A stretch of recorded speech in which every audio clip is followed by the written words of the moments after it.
Sorry about some technical difficulty issues there. Hi, my name is Maegan Smarkusky. I'm from J.W. Mitchell High School, and I'm here today to talk to you about The Last Days of Disco, a study in America's perennial hedonism, my research project, thus the slightly obnoxious disco ball earrings. Eat, drink, and be merry, for tomorrow you shall die. That's a quote from ancient Greek philosopher Epicurus. And I chose that for today because it well encapsulates what American hedonism is all about. You have to live for today because who knows what tomorrow will bring. So what is hedonism before we get started? Hedonism is the pursuit of pleasure above all else. So I'm going to give you some historic examples of that in America. In the 1920s, often referred to as the Roaring 20s, there was a lot of dancing, sexual liberty, there was more alcohol consumption, more drug consumption. But there were also people during the time of Prohibition who were pretty staunch on traditionalism, people who wanted to make sure traditional values were kept in order. So after this period of the Roaring 20s and this fierce liberal attitude from the young people, you get a Republican elected into office, Herbert Hoover, and he's not just a normal Republican, he's a pretty staunch conservative. So it's important to note that we went from this very liberal idea of hedonism throughout the ages, and then we moved on to a Republican for president. So this is the alcohol consumption in the 1920s. Now it's important to note something. Prohibition was going on during the 1920s, which meant that alcohol consumption was illegal, and yet it still went up. Also, we want to talk about drug arrests in America in the 1920s. As you can see, there's a slight decrease near the end. And what's important to note is that it's going up throughout time, but at the very end, it starts lowering because of traditionalism and conservatism coming back into society's moral compass. Okay. So now we fast forward to the 1970s, the disco era. As you can see here, there's a lot more alcohol consumption. People are dancing more. And I'm legally obliged to mention Saturday Night Fever, although I personally don't like it, because Drawn to Volta fans are hardcore and I don't want a mob outside this place. So after that hedonistic period, you had the disco sucks movement, and that was all about destroying disco, getting rid of disco because it was too hedonistic and people just didn't like that. They thought it wasn't good for America. And so you get the election of President Ronald Reagan. Ronald Reagan followed an intense period of hedonism, an intense liberal period, and that's something to note, and that's what my project is about. So you're going to see alcohol consumption just like in the 1920s. It skyrockets in the 1970s. And drug arrests in America also follow the same exact pattern as they did in the 1920s, with them slightly going down near the end. So why does hedonism keep popping up like this in America? Well, I basically broke it down into three different things. You have economic upswings. The economy has to be stable for something like this to happen. It doesn't, if you have people running around and drinking alcohol and doing drugs, that's called anarchy. That's not hedonism. Totally different things. And then you have hedonistic periods that follow that economic prosperity. And then after that, you have conservative administrations like the Hoover administration and the Reagan administration. So this led me to my research question. Can hedonism caused by economic expansion act as an indicator for conservatism?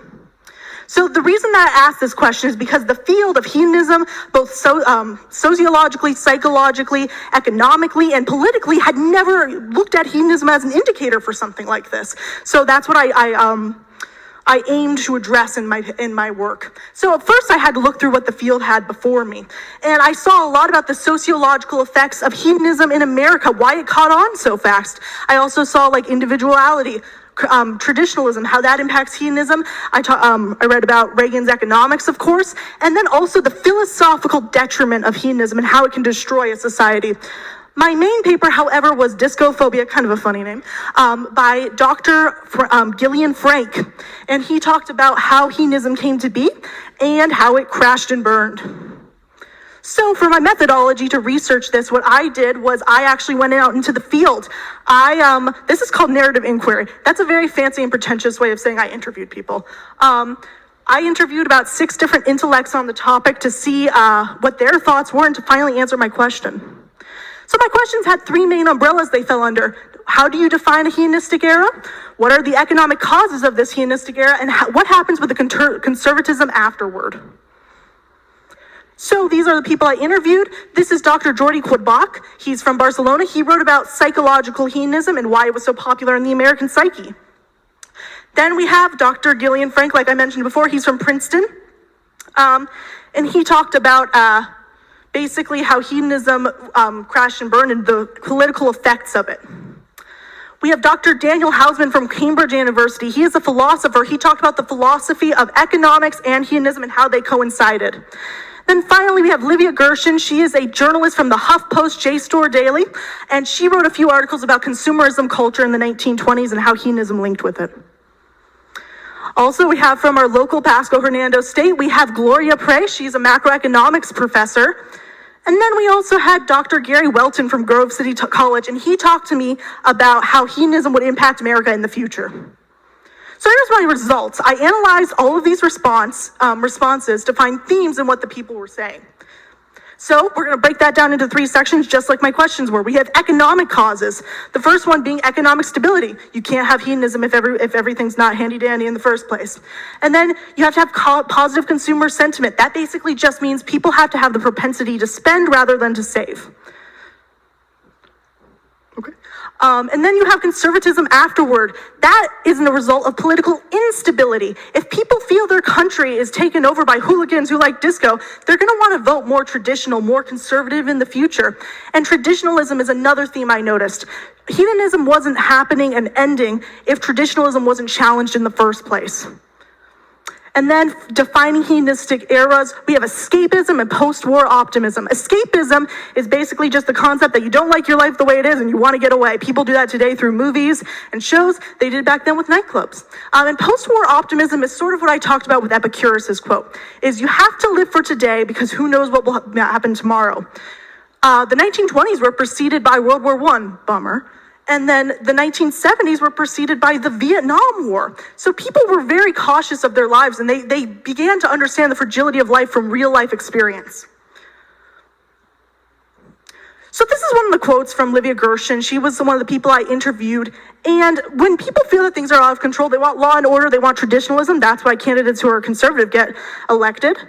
And then this is a quote from Dr. Daniel Hausman, and he talked about how the pursuit of pleasure might challenge traditional ideas and how that made people feel uneasy. All right, so in addition to my interviews, I also wanted to bring some quantitative data into this to bulk my theory. So I created the first quantitative measure of hedonism in the field. So this is an economic model I made. The purple line represents hedonism throughout the ages. Hedonism I measured with alcohol consumption and drug consumption. And as you can see, it sort of goes up and like a little higher and then it falls back down. That green line is the economy. It goes up and down, ebbs and flows. And once both of them sort of reach a peak and start to fall, that red line represents conservative candidacies. That's where you get people like Ronald Reagan and Herbert Hoover. So at the end of hedonistic periods, conservatives come into office. Okay, and this is a little final note I want to leave you guys with. This is Dr. Gary Welton, and he told me about how we are probably entering a new age of hedonism as we speak because we've been raised in a rather hedonistic society. So what are the implications of my findings? Well, 50 years have passed since 1970, and 1920 and 1970 were 50 years apart. So maybe this is a trend that happens every 50 years or so, and that's something we should look at. We also have America is entering another post-war period. Now, I don't mean that in the traditional way. I mean that COVID posed a challenge to the whole nation. I think we could all agree. And that made people feel very wary of the future, wary of the own fragility of their lives, just like wars did in the past. And conservatism is influenced by level of social liberalism. So if young adults are very democratic, which they are today, if they're very liberal, you're prone to see a conservative candidate in the near future become president. These are my sources. Thank you so much.